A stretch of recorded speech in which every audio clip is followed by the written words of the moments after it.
नमस्कार दोस्तों, स्वागत है आप सभी का आपके अपनी YouTube चैनल में। दोस्तों ये वीडियो इम्पॉर्टेंट होने वाली है उन स्टूडेंट्स के लिए जिनको आने वाले दिनों में कोई न कोई एग्ज़ाम देना है, स्पेशली आरआरबी एनटीपीसी का एग्ज़ाम। क्योंकि इस वीडियो का सब्जेक्ट है भारत में प्रथम, यानी पिछले एक साल के अंदर भारत में पहली बार होने वाली ऐसी कौन सी घटना है जो कि एग्ज़ाम पॉइंट ऑफ व्यू से इम्पॉर्टेंट है। ऐसी कौन सी परियोजना शुरू की गई है, ऐसे कौन से संस्थान स्थापित किए गए हैं जो कि एग्ज़ाम में पूछे जा सकते हैं, उन सभी को इस वीडियो में शामिल किया गया है। तो यदि आपको एग्ज़ाम देना है आरआरबी एनटीपीसी का तो इस वीडियो को पूरा देखिएगा। निश्चित तौर पे किसी न किसी सेट में यहाँ से ज़रूर प्रश्न पूछे जाएंगे। तो दोस्तों वीडियो पसंद आए तो वीडियो को लाइक, चैनल को सब्सक्राइब कर लीजिएगा। क्योंकि आरआरबी एग्ज़ाम 15 दिसंबर से शुरू हो रहे हैं, उसके पहले ऐसे ढेर सारे वीडियो आपको इस चैनल पे मिल जाएंगे जो कि आपके एग्ज़ाम में आपका स्कोर बढ़ाने में काफ़ी मदद करेंगे। तो चलिए सबसे पहला प्रश्न यहाँ पे हम लोग देखते हैं कि राफेल उड़ाने वाली पहली भारतीय महिला पायलट कौन बनी है। ठीक है, इम्पॉर्टेंट है, काफ़ी जो है चर्चा में भी था। राफेल जो है पिछले दिनों फ्रांस से लिया गया है भारत के द्वारा और 5 राफेल विमान आ भी चुके हैं। तो सबसे पहले किस भारतीय महिला पायलट ने इसको उड़ाया है। ठीक है, तो यहाँ पे जो राइट आंसर हो जाएगा शिवांगी सिंह। ठीक है, शिवांगी सिंह जो है यूपी से हैं और यूपी के वाराणसी से बिलोंग करती हैं, इसलिए यूपी स्पेशल एग्ज़ाम में भी इसको पूछा जा सकता है, करंट अफेयर्स के रूप में भी, और बाकी आने वाले दिनों में तो पूछा ही जाएगा।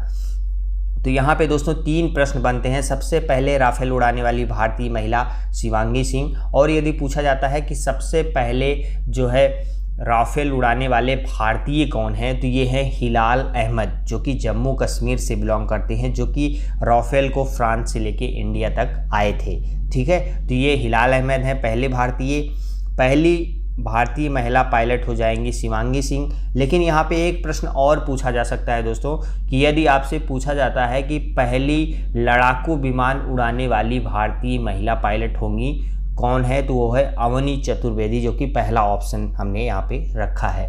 तो यहाँ पे 3 प्रश्न आपको जो है यदि आपसे पूछा जाता है तो तीनों आप लोग यहाँ से आंसर दे सकते हैं। अब देख लेते हैं दोस्तों, अगला है कि भारत की पहली ई लोक अदालत की शुरुआत किस स्थान से हुई है।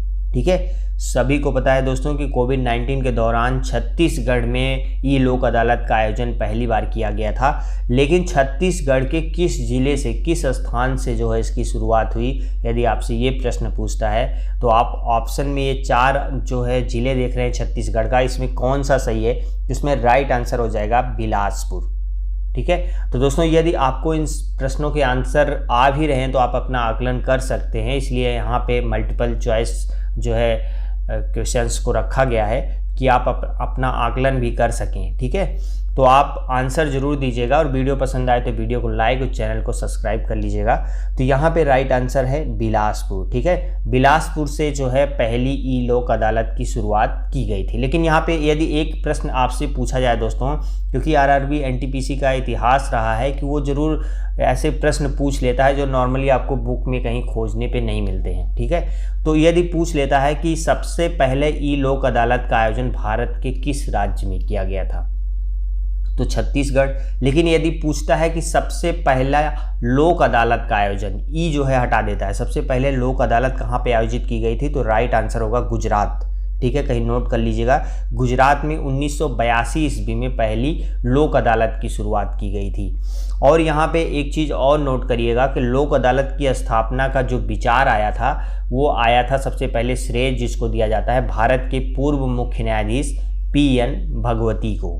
ठीक है, अगला प्रश्न जो है कि देश का प्रथम केबल रेल पुल का निर्माण किस राज्य में किया जा रहा है। रेलवे का एग्जाम देने जा रहे हैं तो रेलवे से संबंधित बिल्कुल अपडेट रहिएगा। करंट का ये प्रश्न है जितने इसमें शामिल किए गए हैं और रेल में ज़रूर पूछे जाएंगे। तो देश का प्रथम केबल रेल पुल, ठीक है, तो यहाँ पे राइट आंसर होगा जम्मू कश्मीर। केबल रेल पुल का अर्थ है कि जो है एक पिलर की सहायता से केबल की मदद से पूरे रेल पुल को जो है हैंग किया जाएगा। ठीक है, तो ये होगा जम्मू कश्मीर में इसका निर्माण कार्य चल रहा है। इसके बारे में थोड़ा डिटेल में जान लेते हैं कि जम्मू कश्मीर में कटरा और रियासी को जोड़ने वाले भारत के पहले केबल रेल पुल को जो है अंजी खाद पुल का नाम दिया गया है।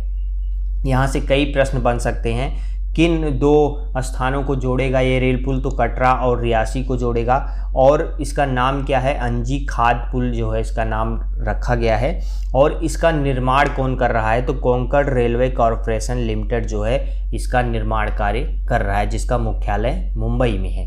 ठीक है, अब यह देख लेते हैं कि यह पुल उधमपुर श्रीनगर बारामूला रेल लिंक यानी USBRL परियोजना का एक हिस्सा है। ठीक है, RRB NTPC एग्जाम में फुल फॉर्म भी खूब पूछे जाते हैं, तो उसमें USBRL पूछ लिया जाए तो इसका फुल फॉर्म होगा उधमपुर श्रीनगर बारामूला रेल लिंक परियोजना, जो कि जम्मू कश्मीर में काफ़ी टाइम से चल रही है। ठीक है, और यह पुल किस नदी पे बना है यदि ये पूछा जाता है तो चेनाब नदी होगा। USBRL परियोजना में चेनाब नदी पुल का निर्माण भी शामिल है, जिस पर हो रहा है निर्माण। इस पुल के बारे में जानते हैं तो इस पुल की कुल लंबाई 473.25 मीटर है और इसमें एक पिलर होगा जिसकी ऊंचाई नदी तल से 331 मीटर होगी और इस पिलर पर जो है 96 केबल्स की सहायता से इस पुल को हैंग किया जाएगा। आगे हम लोग देख लेते हैं अगला प्रश्न कि भारत का पहला निजी रॉकेट इंजन जिसे हैदराबाद की कंपनी स्काई रूट ने बनाया है, क्या नाम दिया गया है? सेम प्रश्न हमने कम्युनिटी में पूछा था दोस्तों 2-4 दिन पहले, तो मैक्सिमम लोगों ने, लगभग 90% लोगों ने गलत आंसर दिया था, इसलिए जो है इसको यहाँ पे शामिल किया है हमने। तो यहाँ पे जो राइट आंसर होगा रमन। ठीक है, रमन नाम दिया गया है। भारत का पहला निजी रॉकेट इंजन है। ठीक है, निजी का मतलब किसी निजी कंपनी ने इसको बनाया है, उस कंपनी का नाम है स्काई रूट। ठीक है, ये भी इम्पोर्टेंट है, पूछा जा सकता है। और कहाँ की कंपनी है? हैदराबाद की। ठीक है, क्या नाम दिया गया है? तो रमन। अगला प्रश्न देखते हैं कि देश की पहली निजी क्षेत्र में मिसाइल निर्माण की इकाई की स्थापना किस स्थान पे की गई है? पिछला आपने देखा था निजी जो रॉकेट इंजन था, यहाँ पे निजी क्षेत्र में मिसाइल निर्माण के लिए इकाई की स्थापना की गई है और स्थान कौन सा है? तो वो होगा हैदराबाद। हैदराबाद में जो है, इसके बारे में अगर थोड़ा डिटेल में जानते हैं तो निजी क्षेत्र में देश की पहली मिसाइल निर्माण इकाई का काम शुरू कर दिया गया है। हैदराबाद में कल्याणी राफेल एडवांस सिस्टम के उत्पादन केंद्र का उद्घाटन हुआ है। ठीक है, कंपनी का नाम पूछा जाता है तो क्या नाम है? कल्याणी राफेल एडवांस सिस्टम यानी KRAS। ठीक है, और ये 2 देशों की सहायता से जो है इसकी स्थापना की गई है। इसमें भारत के कल्याणी स्ट्रेटेजिक सिस्टम लिमिटेड तथा इजराइल के राफेल एडवांस डिफेंस सिस्टम का एक संयुक्त उपक्रम है, यानी कि भारत और इजराइल 2 देशों की कंपनियों ने मिलकर इसकी स्थापना की है, जो कि मिसाइल का निर्माण या फिर जो है अन्य रक्षा उत्पादों का जो है निर्माण इस इकाई में किया जाएगा। और यहाँ पे किस तरह की मिसाइल बनाई जाएंगी? Anti tank guided missile. ठीक है, आगे अगला प्रश्न हम लोग देखते हैं कि भारत के पहले हाथी पुनर्वास केंद्र की स्थापना किस राज्य में की जाएगी? ठीक है, ये भी इम्पॉर्टेंट है, जो है पूछा जा सकता है। तो यहाँ पे राइट आंसर होगा केरल। ठीक है, भारत का पहला हाथी पुनर्वास केंद्र कहाँ स्थापित किया जा रहा है? केरल में। और केरल राज्य सरकार द्वारा भारत का पहला जो है हाथी पुनर्वास केंद्र स्थापित किया जाएगा। यह कोट्टूर में 105 करोड़ रुपए से एक गांव में स्थापित किया जा रहा है। ठीक है दोस्तों, ये सारे प्रश्न इम्पॉर्टेंट हैं और वीडियो को लाइक कर लीजिए, जिससे एग्ज़ाम टाइम पे आपको जो है वीडियो को खोजना ना पड़े, आप तुरंत जो है रिवीजन कर सकें। और चैनल को सब्सक्राइब बनता ही है। अगला प्रश्न देख लेते हैं दोस्तों कि किस राज्य में एशिया के सबसे बड़े सौर ऊर्जा पार्क शक्ति स्थल की स्थापना की गई? इम्पॉर्टेंट है क्योंकि सौर ऊर्जा से संबंधित प्रश्न तो पूछे ही जाते हैं एग्जाम में। ठीक है, तो एशिया का सबसे बड़ा यानी कि इंडिया का तो सबसे बड़ा है ही, तो इसका नाम है शक्ति स्थल। किस राज्य में स्थापित किया गया है? तो यहाँ पे राइट आंसर होगा कर्नाटक। कर्नाटक के पावागढ़ नामक स्थान पे। ठीक है, और यहाँ पे 2-3 चीज़ याद रखनी है कि कर्नाटक के तुमकुर जिले में पावागढ़ में स्थापित किया गया है। इसकी क्षमता कितनी है? तो 2000 मेगावाट की। ठीक है, और यह 13,000 एकड़ क्षेत्र में जो है फैला हुआ है। कुल 16,500 करोड़ रुपए लागत आई थी इसके निर्माण में। ठीक है, तो यह जो है कर्नाटक सरकार द्वारा विकसित किया गया है कर्नाटक के पावागढ़ में। अगला प्रश्न देखते हैं दोस्तों कि भारत का पहला DGCA द्वारा अनुमोदित ड्रोन ट्रेनिंग स्कूल किस राज्य में स्थित है? भारत का पहला ड्रोन ट्रेनिंग स्कूल, ठीक है, इसकी स्थापना की गई है जिसको DGCA द्वारा मान्यता मिली है और ये कहाँ पे है, तो इसका राइट आंसर होगा महाराष्ट्र में। ठीक है, महाराष्ट्र में इसकी स्थापना की जा रही है। महाराष्ट्र स्थित बॉम्बे फ्लाइंग क्लब भारत का पहला DGCA अनुमोदित ड्रोन ट्रेनिंग स्कूल बन गया है। ठीक है, करंट का प्रश्न है अभी, लेकिन ये आने वाले दिनों में हमेशा पूछे जाएंगे, क्योंकि इंडिया में पहला जो भी होता है वो पूछा ही जाता है एग्जाम में। और ये 27 जुलाई 2020 को नागरिक उड्डयन मंत्रालय के द्वारा इसकी उद्घोषणा की गई थी। ठीक है, और DGCA का फुल फॉर्म आप जरूर याद कर लीजिएगा, क्योंकि देखिए RRB NTPC के एग्जाम में एक प्रश्न फुल फॉर्म के एकदम फिक्स हैं, चाहे वो कंप्यूटर फील्ड से पूछ लिए जाते हैं, चाहे जो है किसी रेल संबंधित फील्ड से पूछ लिए जाते हैं। तो उसकी भी वीडियो आपको, फुल फॉर्म की वीडियो भी आपको हमारे चैनल पे मिल जाएगी, जो कि RRB NTPC एग्जाम में पूछी गई है, उसको भी आप देख सकते हैं। अगला प्रश्न जो है कि भारत की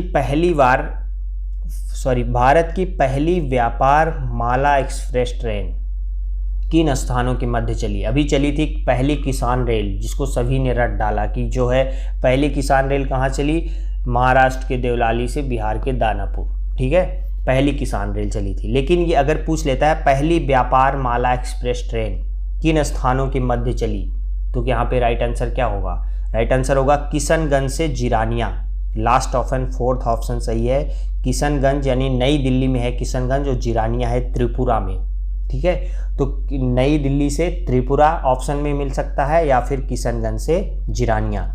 इसके बारे में जानते हैं तो 1 अगस्त 2020 से दिल्ली के किशनगंज से त्रिपुरा के जिरानिया के लिए पहली व्यापार माला एक्सप्रेस ट्रेन चलाई गई। यह कुल 2360 किलोमीटर की दूरी 68 घंटे में तय करेगी। ठीक है, और railway full train load cargo से कम सामान के ट्रांसपोर्टेशन के लिए यह एक्सप्रेस सर्विस शुरू कर रहा है। ठीक है, अभी तक आप देखते होंगे जो गुड्स ट्रेन होती थी उसको कोई एक पार्टी जो है या एक व्यक्ति पूरी ट्रेन को बुक करता था, लेकिन इस व्यापार माला एक्सप्रेस ट्रेन में छोटे व्यापारी जिनको केवल 1 बोगी 2 बोगी या फिर छोटा सामान पार्सल के रूप में कहीं भेजना होगा, वो जो है इस ट्रेन की सहायता से भेज सकते हैं, उनको पूरी ट्रेन बुक करने की आवश्यकता नहीं है। तो इस प्रकार की जो है व्यवस्था आगे और भी स्थानों के मध्य जो है शुरू की जाएगी, लेकिन पहली कहाँ शुरू की गई है, किशनगंज से जिरानिया। और पहली किसान रेल तो सबको पता है जो है देवलाली महाराष्ट्र से दानापुर बिहार के मध्य चली थी। ठीक है, वो 7 अगस्त को चली थी, ये 1 अगस्त को शुरुआत हुई थी। अगला हम लोग देख लेते हैं दोस्तों, विश्व के पहले CNG पोर्ट टर्मिनल की स्थापना किस राज्य में की जा रही है। विश्व का पहला CNG पोर्ट टर्मिनल, ठीक है, गुजरात के भावनगर में। यहाँ पे राइट आंसर होगा गुजरात का भावनगर जिला या भावनगर बंदरगाह से जो है CNG पोर्ट टर्मिनल की स्थापना की जा रही है। अगला प्रश्न देखते हैं, भारत की पहली शहद परीक्षण प्रयोगशाला कहाँ स्थित है या कहाँ पे इसकी स्थापना की गई है, तो ये भी गुजरात के ही आणंद में की गई है। गुजरात का एक ज़िला है आणंद, जो कि दुग्ध व्यापार या दुग्ध उत्पादन के लिए काफ़ी फेमस है। ठीक है, तो जो है वहीं से जो है भारत की पहली शहद परीक्षण प्रयोगशाला भी आणंद में जो है गुजरात के स्थापित की गई है। अगला प्रश्न देखते हैं कि भारत के पहले ट्रांसजेंडर केंद्रीय विश्वविद्यालय की स्थापना कहाँ की गई है। भारत का पहला है यानी सेंट्रल ट्रांसजेंडर यूनिवर्सिटी स्थापित की गई है यूपी में। ठीक है, उत्तर प्रदेश के कुशीनगर जिले में। इसके बारे में थोड़ा जानते हैं कि भारत के पहले ट्रांसजेंडर प्राथमिक केंद्रीय विश्वविद्यालय की स्थापना उत्तर प्रदेश के कुशीनगर जिले में की गई है। लेकिन यदि आप यूपी स्पेशल एग्जाम कोई देने जा रहे हैं तो आपको थोड़ा और डिटेल जानकारी चाहिए कि यह कुशीनगर के फजिल नगर ब्लॉक स्थित नकटाहा मिश्रा गांव के पास जो है इसकी स्थापना की गई है। और डिटेल आपको जानना पड़ेगा, लेकिन RRB NTPC या और अदर एग्जाम के लिए आपको केवल यूपी का कुशीनगर जिला जहां पे सेंट्रल ट्रांसजेंडर यूनिवर्सिटी स्थापित की जा रही है। अगला प्रश्न देखते हैं, भारत का पहला हिम तेंदुआ संरक्षण केंद्र कहाँ स्थापित किया जा रहा है। भारत का पहला हिम तेंदुआ, अब यहाँ पे राइट आंसर होगा उत्तराखंड। ठीक है, हिम तेंदुआ क्योंकि जो है जितने हिम वाले यानी कि बर्फ़ वाले स्टेट हैं वहाँ पे थोड़ा सा आप जो है ध्यान लगाएंगे तो उत्तराखंड में है। इसके बारे में जानते हैं, 1 अगस्त 2020 को उत्तराखंड में हिम तेंदुआ संरक्षण केंद्र स्थापना करने का निर्णय लिया गया। यह केंद्र उत्तरकाशी वन प्रभाग के भैरव घाटी क्षेत्र में लंका नामक स्थान पर स्थापित किया जा रहा है। कहाँ पे है? उत्तराखंड के उत्तरकाशी जिले में लंका नामक स्थान पे। ठीक है, अगला देख लेते हैं प्रश्न दोस्तों कि भारत के पहले केंद्रीय पुलिस विश्वविद्यालय की स्थापना कहाँ की जा रही है? तो ये यहाँ पे इम्पॉर्टेंट है, राइट आंसर होगा इसका यूपी में है, ग्रेटर नोएडा में इसकी स्थापना की जा रही है। अगला प्रश्न देखते हैं दोस्तों कि 29 अप्रैल 2020 से पेट्रोलियम उत्पादों यानी डीजल और पेट्रोल पर कोविड-19 उपकर लगाने वाला देश का पहला राज्य कौन है? ठीक है, यानी कि कोविड-19 लॉकडाउन के दौरान एक नया उपकर लगाया किस राज्य ने डीजल और पेट्रोल पर? तो इसका राइट आंसर होगा नागालैंड। अब यहाँ पे देखेंगे कि नागालैंड ने जो है डीजल और पेट्रोल पर कोविड-19 उपकर लगाने वाला देश का पहला राज्य है और राज्य सरकार ने पेट्रोल पे 6 रुपये और डीजल पे 5 रुपये प्रति लीटर उपकर लगाए हैं। और यह राज्य सरकार का तर्क क्या है कि कोरोना वायरस के कारण लागू लॉकडाउन के दौरान राजस्व में आई कमी की पूर्ति के लिए ये उपकर लगाया गया है। अगला प्रश्न देखते हैं कि भारतीय रेलवे ने मेक इन इंडिया के तहत निर्मित 12,000 हार्स पावर वाले अपने सबसे शक्तिशाली रेल इंजन को क्या नाम दिया है? ठीक है, तो इसका नाम है WAG-12। ठीक है, 12,000 हार्स पावर का है। यहाँ से एक प्रश्न और बन सकता है कि इसका निर्माण कहाँ पे किया गया है?